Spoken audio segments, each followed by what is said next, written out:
Ya. Assalamualaikum warahmatullahi wabarakatuh. Hai guys, berjumpa lagi bersama Mega Puspita di Rukun Jurnalis Channel. Oke, pada hari ini saya berada di kantor ULP Cibitung, di mana di sini merupakan salah satu ULP dari PLN UP3 Cikarang. Nah, dari hari ini juga saya sudah bersama dua narasumber dari UP3 Cikarang, PLN UP3 Cikarang, yaitu saya sudah bersama dengan Pak Irsan Wahyudin, selaku pejabat pelaksana K3L PLN UP3 Cikarang. Hai Pak, boleh disapa teman-temannya? Oke. Dan bersama Pak Slamet Widodo, di mana beliau ini merupakan manajer dari ULP Cibitung. Selamat sore, selamat berjumpa, selamat bertemu. Boleh disapa teman-teman rujuknya? Oke guys, langsung aja nih, kita hari ini ingin berbincang-bincang terkait dengan pelayanan di PLN UP3 Cikarang berkaitan dengan K3L. Apa itu K3L? Yaitu adalah keamanan, keselamatan, dan kesehatan bekerja. Langsung aja yang pertama kita akan berbincang dengan Pak Irsan ya. Pak Irsan ini dari pejabat pelaksana K3L PLN UP3 Cikarang. Oke, langsung aja kali ya. Untuk K3L-nya sendiri nih Pak, kegiatannya sendiri ini apa aja sih yang dilakukan oleh PLN UP3 Cikarang? Baik, terkait dengan keselamatan, terutama di keselamatan ketahanan kelistrikan, memang listrik itu kan banyak manfaatnya ya. Tapi selain dari manfaat, listrik itu juga ternyata menyimpan potensi bahaya. Jadi bahayanya bisa menyebabkan accident atau kecelakaan, bahkan juga bisa sampai menyebabkan kematian Bambela ya.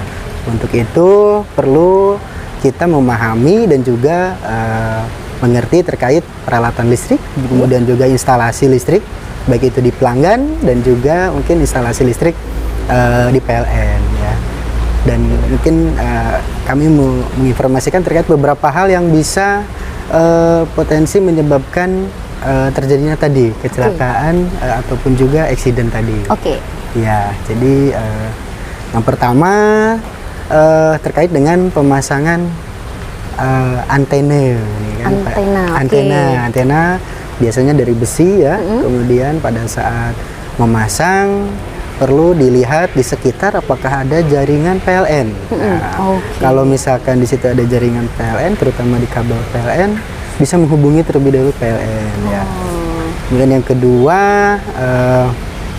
baliho ya, atau reklame yang berdekatan dengan kabel SUTM PLN. Jadi kabel 20.000 volt di pinggir jalan itu, nah itu harus dilihat juga pada saat pemasangan baliho itu.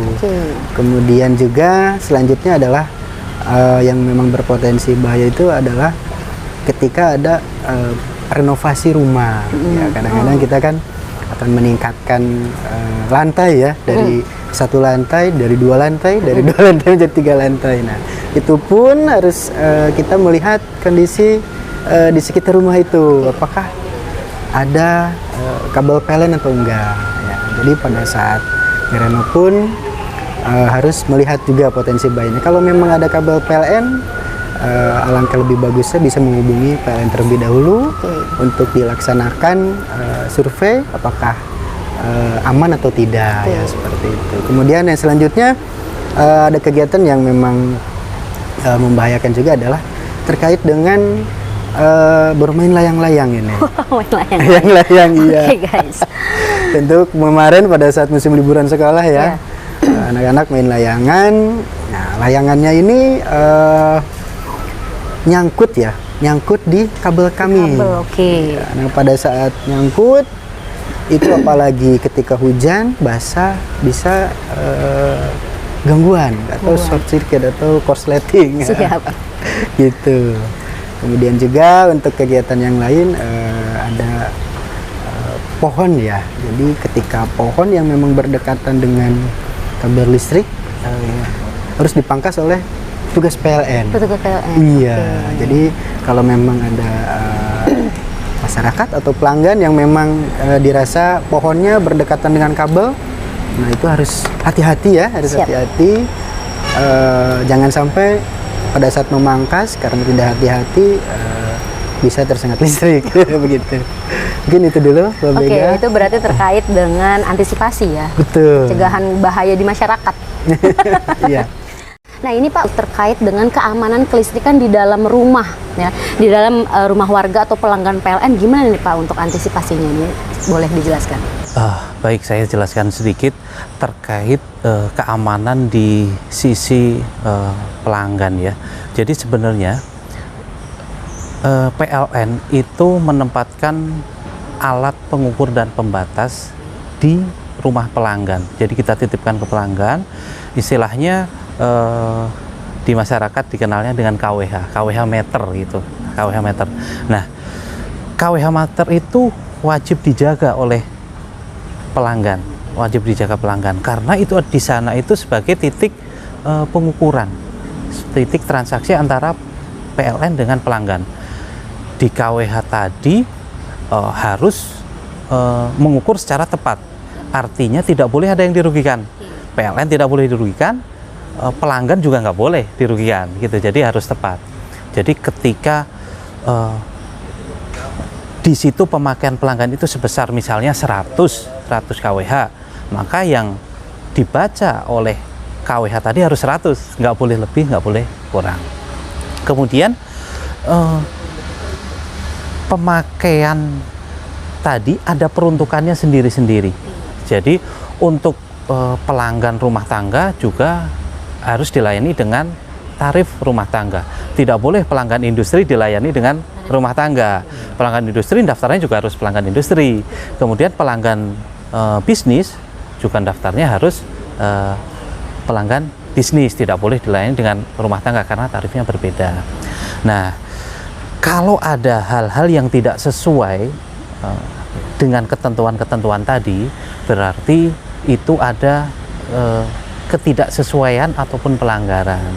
Nah, ketidaksesuaian itu bisa menyebabkan ya trouble di sisi pelanggan maupun di masyarakat yang lainnya. Salah satu contoh, ketika pemasangan daya 1300, kemudian di sana ada pemakaian yang lebih dari daya 1300, itu bisa dimungkinkan terjadinya overload.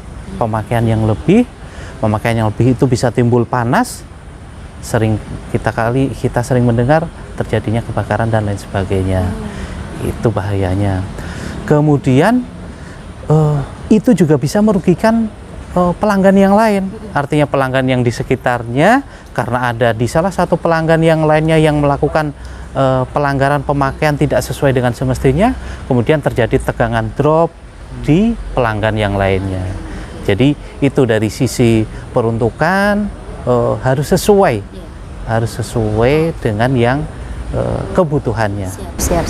Begitu. Ya berarti ini bisa dibilang antisipasi untuk menghindari pencurian listrik ya, kasus-kasus pencurian listrik ya, karena itu tadi ya bisa misalkan dari rumah warga nih tadi berapa kWh, cuman dia makainya overload ya kan, tapi bayarnya sesuai tidak sesuai maksudnya gitu kan. Wah ini antisipasi terkait dengan pencurian listrik berarti ya. Nah ini kan tadi udah nih terkait dengan gangguan listrik di lingkungan umum, di lingkungan rumah. Nah ini berarti tinggal kita membahas, ini kan kita kan memang belum masuk di musim penghujan ya. Cuman kan beberapa waktu lalu ada banyak berita yang beberapa hari hujan deras itu kan, yang bahkan di Jakarta ya sempat banjir gitu kan. Yeah. Itu kan di luar apa ya istilahnya?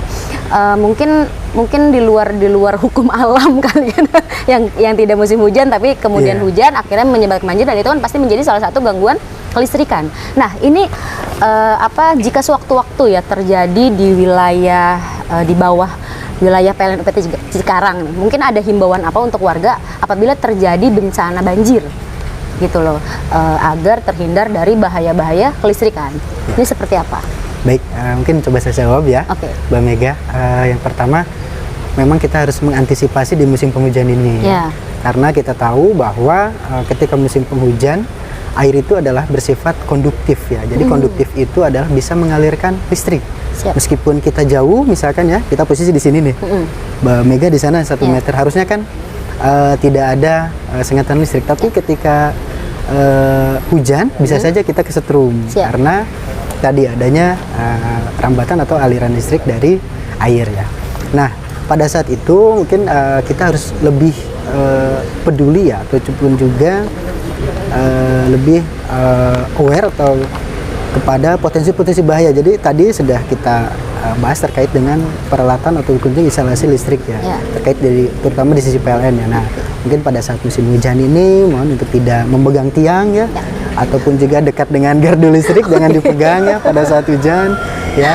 Kemudian juga kalau untuk di instalasi PLN juga ketika hujan mungkin tadi ada jarak aman ya. Jadi ketika pohon dan juga bangunan tadi yang berdekatan minimal 3 meter ya jarak amannya untuk antisipasi tadi adanya sengatan listrik ataupun juga rambatan listrik dari air. Kemudian untuk di rumah tentu kita juga harus lebih peduli lagi terutama dengan barang-barang elektronik kita ya. Karena ketika barang elektronik kita kehujanan ataupun juga mungkin tadi sampai kebanjiran bisa rusak.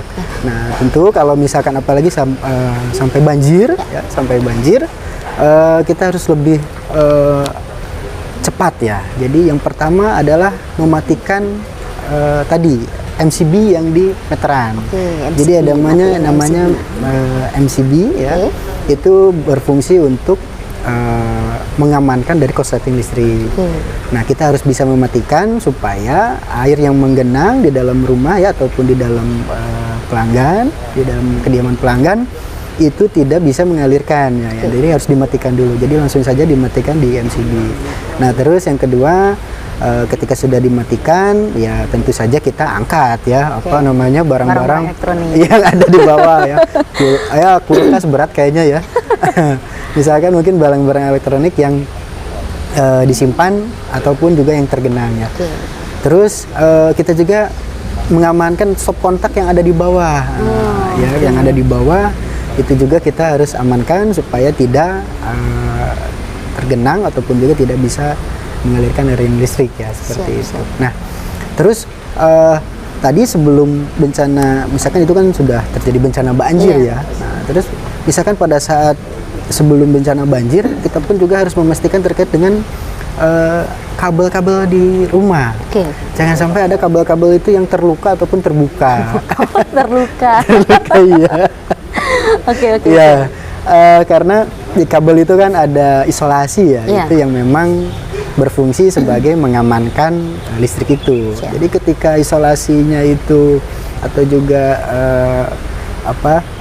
itu terluka, itu bisa nyetrum juga gitu kan. Jadi kita juga harus memastikan bahwa kabel-kabel di rumah kita itu ya aman tadi, tidak ada luka ataupun sampai terbuka ya, harus diisolasi.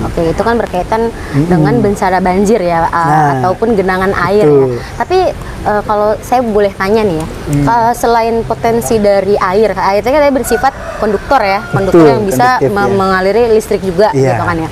Nah, kira-kira ada potensi lain nggak sih yang bisa menyebabkan korsleting atau bencana seperti kebakaran akibat listrik daripada air, selain daripada air? Ya. Mungkin pada saat hujan ada juga petir kan? Petir, iya betul. Petir kan? Banyak juga mungkin kita baca di berita yang tersambar petir. Nah, untuk mengamankan kita dari akibat ataupun efek dari tersambar petir, kan ada beberapa hal juga. Yang pertama untuk mencabut kabel antena TV ya. Di rumah TV, kan. Jadi petir itu biasanya menyambar yang tinggi-tinggi kan. Misalkan untuk lantai 2 rumah ataupun juga misalkan antena, kemudian juga dia nyambarnya itu ataupun juga langsung misalkan nyambar ke rumah. Nah, itu untuk peralatan elektronik baiknya sih dimatikan dan juga dicabut ya dari listriknya. Kemudian juga yang kedua tentu pada saat hujan lebat ya, pada saat hujan lebat berikut petir ya, mohon untuk jangan dulu atau sabar untuk tidak menggunakan handphone. Nah, ini paling sering terjadi nih ya. Itu ya.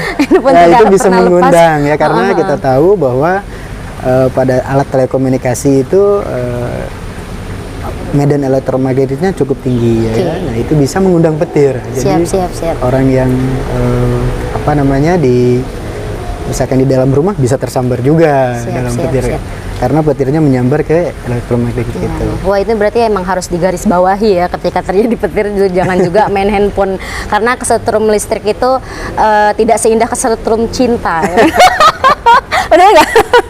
Oke nih, nah ini kan tadi sudah ya penjelasan terkait gangguan kelistrikan ya, baik di lingkungan, di dalam rumah, antisipasi, waspada ya, kewaspadaan untuk masyarakat. Nah, untuk di PLN UP3 Cikarang ini sendiri, ada nggak sih program yang dikhususkan untuk masyarakat? Spanduk saya ini juga ada nih. Ini Kompor induksi. ini kompor induksi. Ketika masyarakat mengajukan kebutuhan listrik, kita bisa layani, ada namanya layanan ekstra daya. Ekstra daya itu jadi ketika kita mengajukan pasang baru, kemudian kita bisa mendapatkan kompor induksi dengan satu daya di atas tingkatnya. Misalnya pengajuan 900 bisa dilayani 1300 ataupun 2200. Kemudian nyaman kompor induksi untuk pelanggan-pelanggan yang ingin naik daya, naik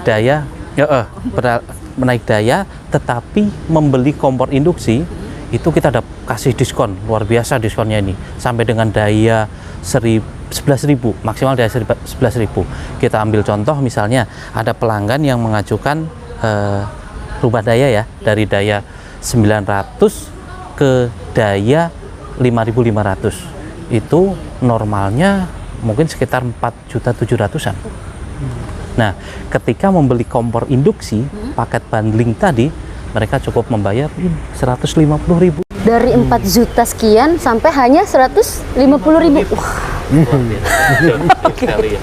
Nah, kemudian greennya itu kita khusus untuk industri-industri ya.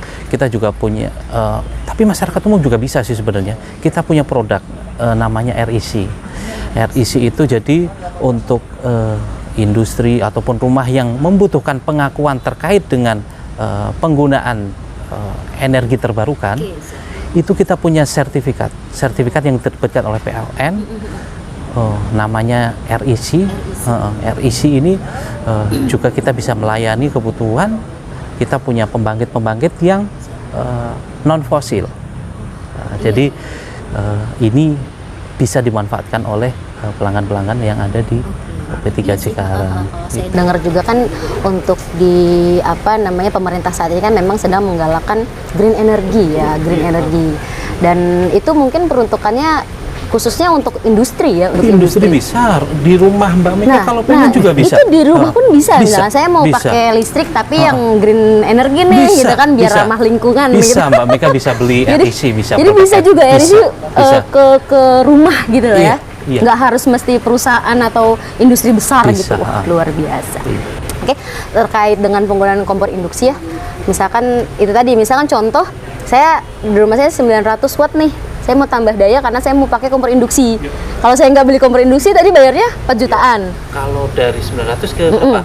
Misalkan ya ke 1.200 ya 2.000 lah ya. 200 berarti itu sekitar 800 ribuan. Oke. Kalau ke 2.200 ya. Tadi saya mencontohkan kalau langsung ke 5.500. Oke. Oh, oke. 4 juta. Tapi kalau misalkan sambil beli kompor induksinya 150.000. Wah, itu untung double dong ya.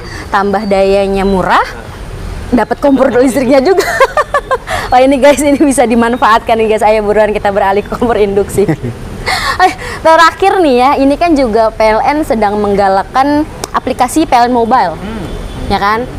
Nah, ini juga saya sempat dengar juga di dalam aplikasi ini banyak banget pelayanan yang bisa diperoleh oleh masyarakat hanya dengan satu genggaman handphone, ya kan, di mana aplikasi gitu kan. Ini seperti apa nih kalau untuk perkembangan PLN Mobile di PLN UP3 Cikarang?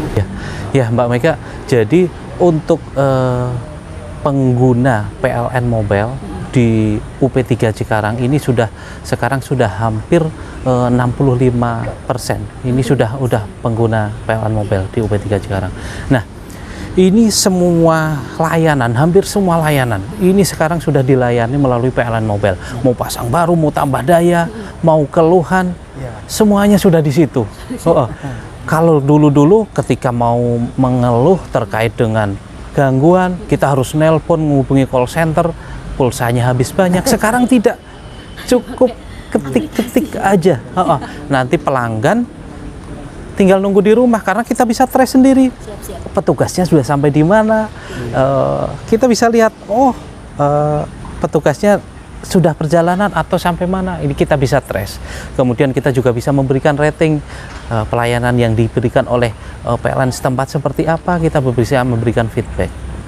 Itu Mbak Mika. Banyak banget ya PLN, ntar saya unduh deh PLN. Biar karena kan gimana pun kita ini memang membutuhkan ya, dari segi kelistrikan kita menjadi kebutuhan pokok ya kan, dimana pelayanan pun juga menjadi hal yang penting juga gitu. Karena kan kalau misalnya tiba-tiba saya mati lampu terus lama kan tinggal PLN mobil aja gitu kan ya. Karena kalau nelpon nih ya butuh kuota, butuh pulsa, sekarang udah tinggal PLN, tapi PLN butuh kuota juga. Oke nih, terakhir Pak Irsan dan Pak Dodo ya. Pesan untuk masyarakat terkait dengan kelistrikan atau dengan listrik. Baik, untuk masyarakat semuanya, dengan segala kemudahan yang diberikan oleh PLN, kami harap dukungan dari masyarakat terkait dengan kesadaran untuk membayar tagihan listrik ya. Jadi sekarang semua sudah dipermudah, tolong partisipasi dari masyarakat untuk kesadarannya membayar listrik sebelum tanggal 20 ya, untuk menghindari pemutusan di tanggal 21. Itu saja. Oke guys, itu dia. Jangan lupa ya untuk tertib bayar listrik untuk menghindari pemutusan listrik. Oke, itu dia tadi perbincangan dengan Pak Slamet Widodo dan Pak Irsan terkait dengan K3L, keamanan, terkait juga imbauan ya kan. Dan ini banyak banget informasi yang bisa didapat ya. Sebelumnya saya juga terima kasih nih untuk Pak Dodo dan Pak Irsan sudah meluangkan waktunya di Rujuk Channel, sudah membagi informasi. Nah mungkin sampai di sini nih perbincangannya. Mungkin next time kita akan ngobrol-ngobrol lagi terkait kelistrikan ya Pak Dodo dan Pak Irsan ya. Ini sekali lagi terima kasih untuk waktunya. Oke guys, itu dia. So, jangan lupa untuk di like, comment, share, and subscribe Rukun Jurnalis Channel. Dan Mega Puspita undur diri. Wassalamualaikum warahmatullahi wabarakatuh. Bye-bye.